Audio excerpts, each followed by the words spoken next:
أعوذ بالله من الشيطان الرجيم.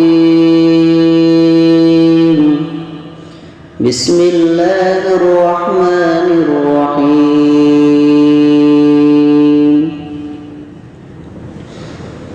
يا أيها الرسول كلوا من الطيبات واعملوا صالحا إني بما تعملون عليم.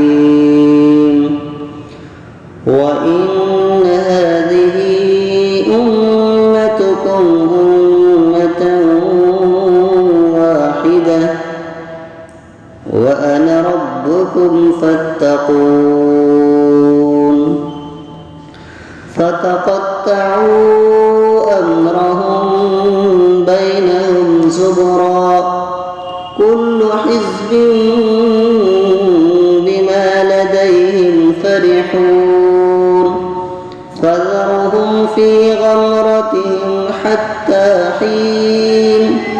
أيحسبون أنما نمدهم به من مال وبنين نسارع لهم في الخيرات بل لا يشعرون.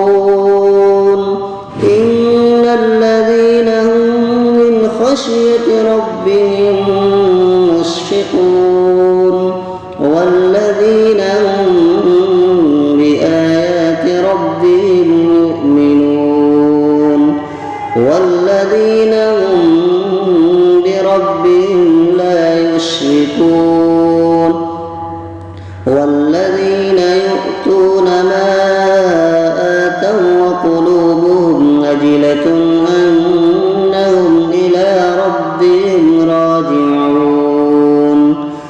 أولئك يسارعون في الخيرات وهم لها سابقون. ولا نكلف نفسا إلا وسعها ولدينا كتاب ينطق بالحق وهم لا